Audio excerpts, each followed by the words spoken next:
Hola, ¿qué tal, Hola, María? Tania, ¿qué tal? ¿Cómo estamos? Bien, ¿tú cómo estás? ¿Bien? Súper bien, aquí listísima ya para hablar sobre el envejecimiento de la población mundial. Ahora nos vamos a ir un poquito más Con extenso, datos duros, un poco con con datos datos duros. Ujú. exactamente sobre este fenómeno de la longevidad que está causando en nuestra sociedad. Perfecto, Tania. Bueno, Empecemos. básicamente el envejecimiento está está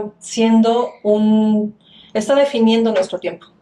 Sí. Prácticamente está generando tal cantidad de cambios el hecho de que la población esté viviendo más tiempo, no un poco más tiempo, no son 1 o 2 años, está aumentando de 20 No, años de en 20 105, años exacto. hasta el punto que ahorita en España, por ejemplo, la esperanza de vida promedia es de 80 años, ya para esa población en particular, ¿no? Japón y España llevan la batuta en esto del envejecimiento. Y Ujú. bueno, yo quisiera aquí justificar un poco la esencia de este podcast, que en realidad es eso. Además de nuestra experiencia personal Claro. con nuestras madres, lo que nos ha llevado a trabajar este tema de la vejez es cómo está afectando todas las áreas a nivel mundial, económica, política, social, cultural. Me platicabas hace un rato de lo que está pasando en Estados Unidos, por ejemplo, ¿no? Que los baby boomers es la generación, Los baby boomers, por ejemplo, que es la generación de los representan 60. Uh-huh. el 20%, déjame ver dónde estamos, el 30% del electorado representan los baby boomers. Ajá. Y son 20% de los mayores de edad. Y sin embargo, El gasto que generan el gasto que generan es enorme, sí. enorme, pero tampoco estamos viendo una transformación en las políticas públicas.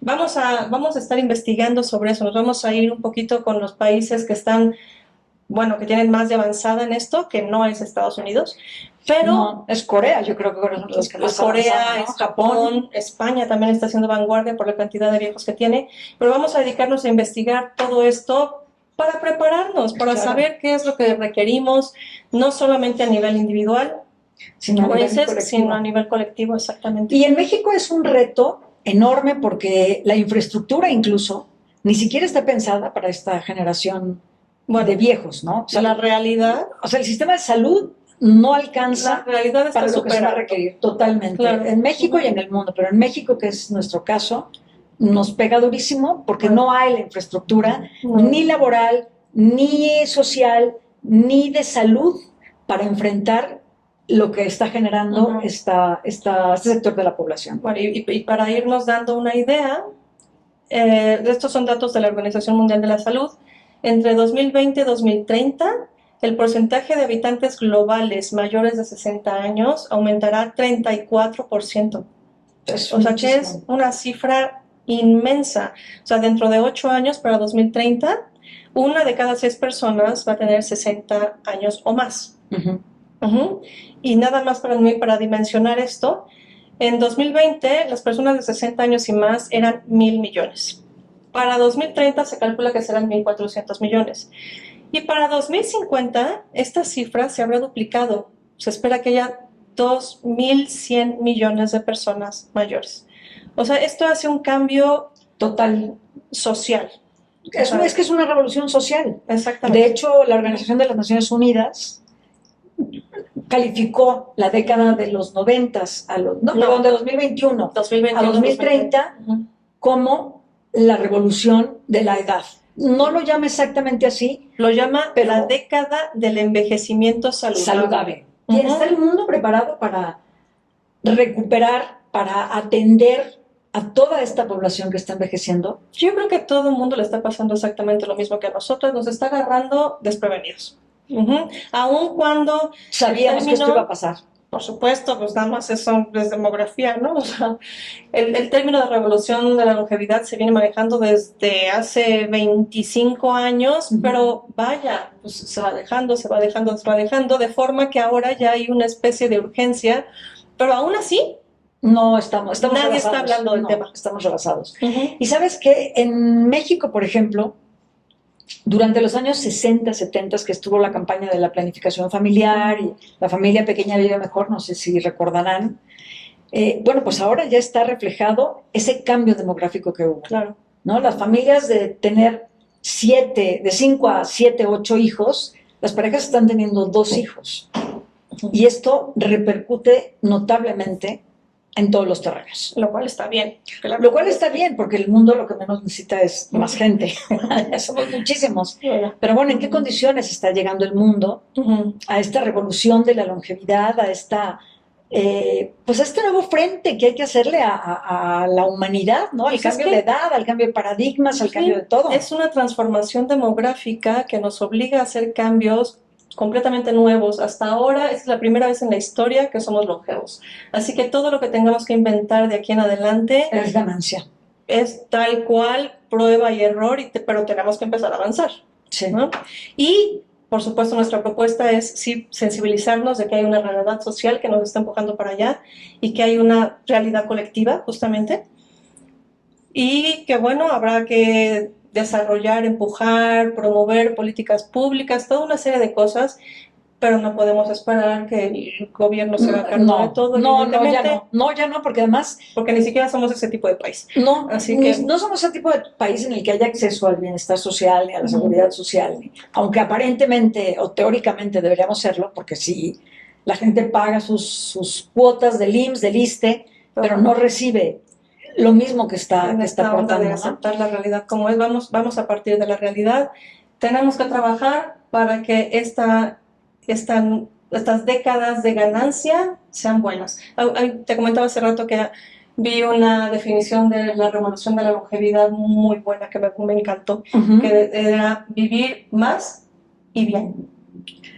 Claro, vivir más y bien, claro, no, exacto, van a cambiar todo está cambiando, pero nuestros paradigmas, nuestros modelos de consumo, nuestros modelos de producción, por ejemplo, dentro de las empresas, Tania, tiene que haber un cambio.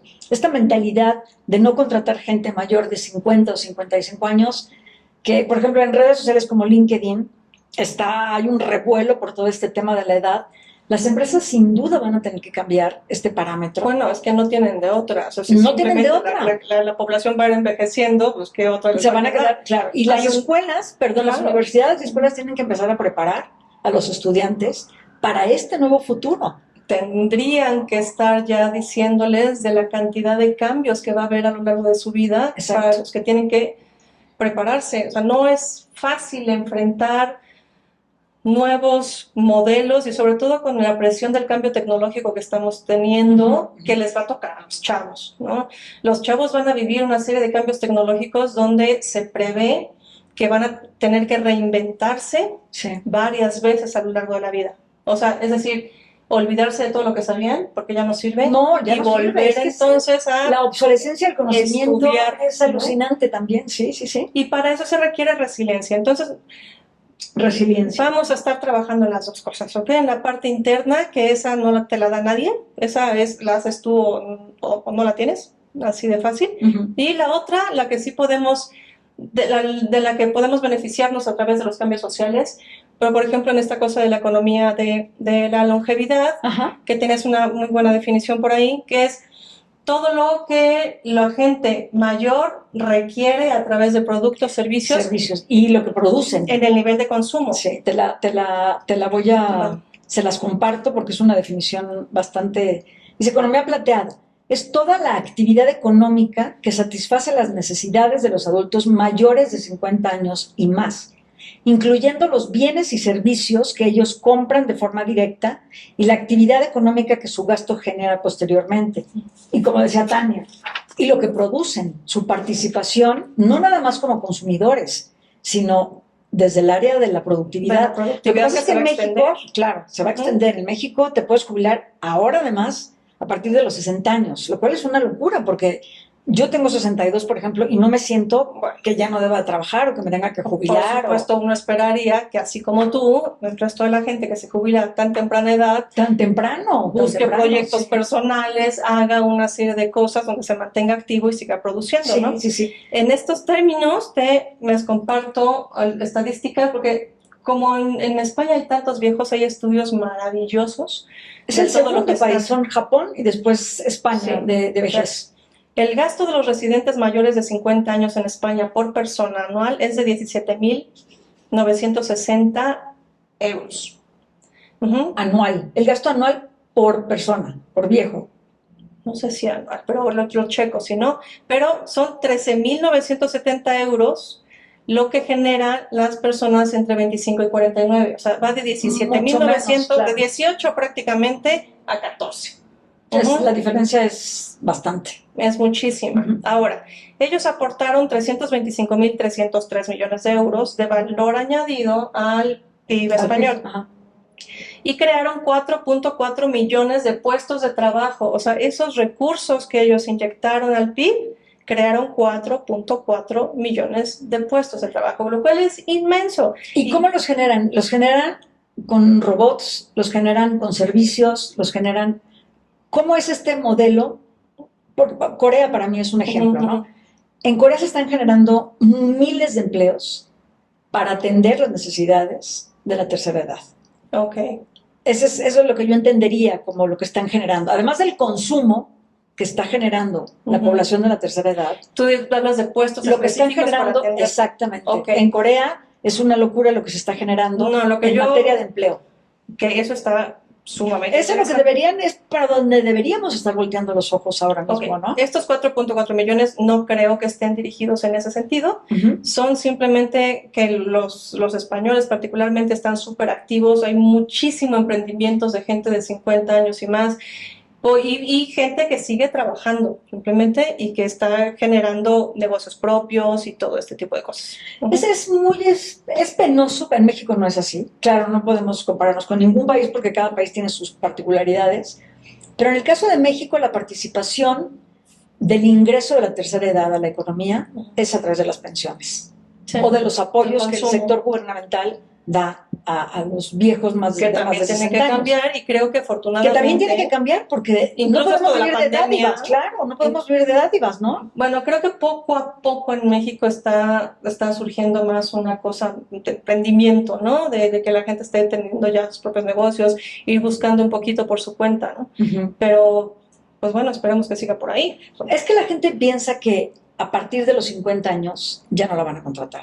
Entonces, si no cambiamos ese chip, además yo creo que deberíamos aspirar a tener nuestros propios emprendimientos, ¿no? Bueno, porque las empresas, esta tecnologización de las empresas, la entrada de robots a la economía, todo eso, la automatización de las empresas, está quitando empleos.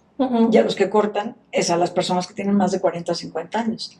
Y es interesante que en España estén generando sus propios emprendimientos los españoles mayores de 50 años. Creo que es un ejemplo que podríamos seguir o hacer una revisión de qué está pasando en otros países, por ejemplo, ¿no? Prometo traer más información sobre esto, pero por ejemplo en Alemania el envejecimiento de la población ha hecho que ya las fábricas y las empresas empiecen a darles una cantidad de facilidades a la gente que tiene más de 50 años, más de 60, con facilidades de tipo muebles ergonómicos para que tomen recesos, que se vayan relevando, una cantidad de facilidades para que ellos se mantengan trabajando, porque ellos son los que tienen la experiencia, claro, porque ellos son los que imagínate que toda esa gente de repente se salga, ¿no? Pero además cuando están plenos, cuando todavía tienen toda la vitalidad y no tienen por qué retirarse a ningún lado si están bien, ¿no? Entonces, ese tipo de cosas son las que tienen que cambiar. Sin duda, sin duda, sin duda. Y me gustaría muchísimo compartir con ustedes el decálogo de la longevidad. Hay una empresa que se llama Future Trends Forum que resumieron las tareas que nos van a ayudar a hacer la transición de una manera mucho más fácil. Hay que cambiar la narrativa del envejecimiento, pasar de verlo como una carga a abrazarlo como una oportunidad, que es lo que estamos tratando de transmitir a través de este podcast. Combatir la soledad y el aislamiento social. Eso también contribuye muchísimo a la salud, por ejemplo, ¿no? Entonces ahí es un aspecto muy importante que habría que abordar. Con respecto al trabajo, habría que ampliar la definición del concepto de trabajo. Y aquí lo que estás mencionando de España cabe perfecto, ¿no?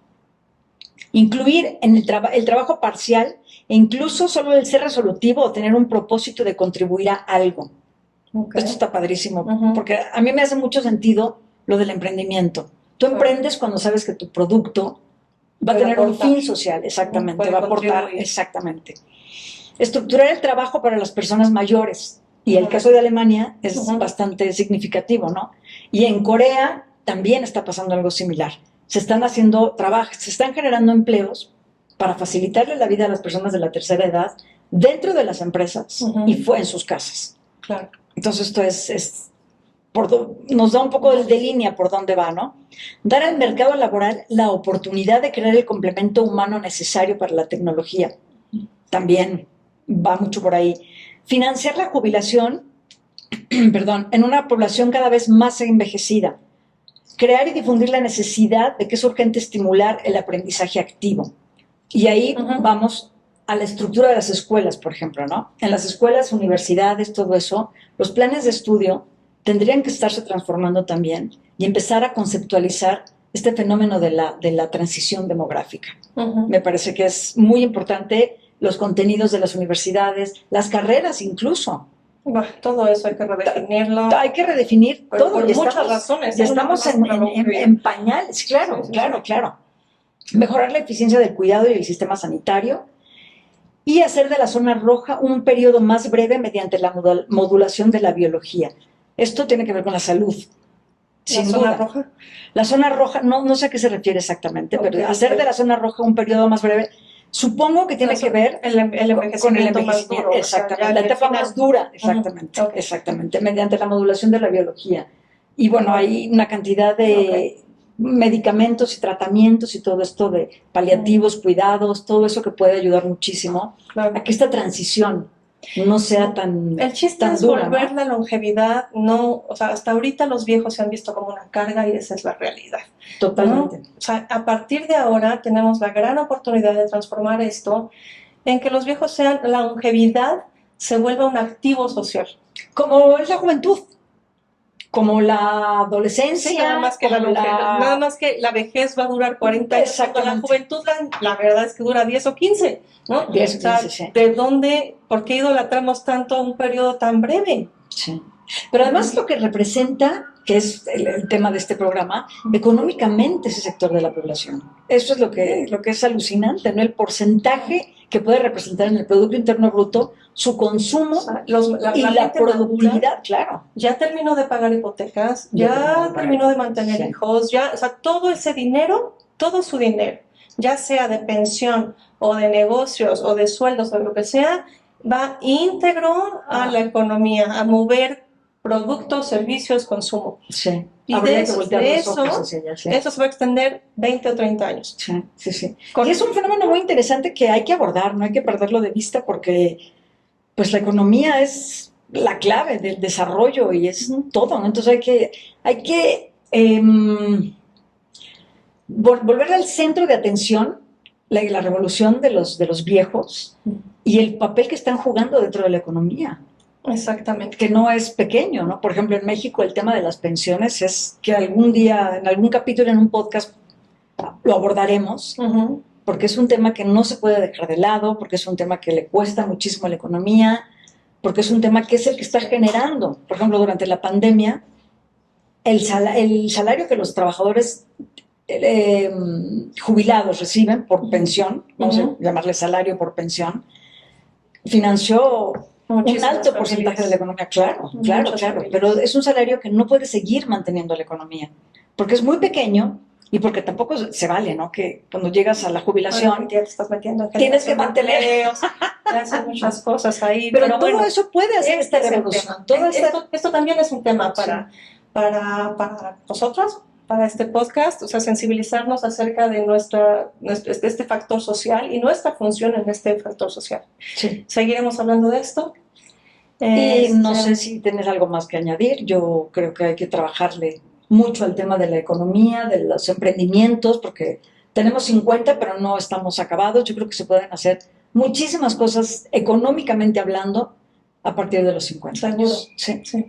Muy bien. Pues gracias, Tania. Gracias. Hasta la próxima. Por acompañarnos. Gracias Síganos en redes y denle follow al podcast. Nos vemos. Gracias.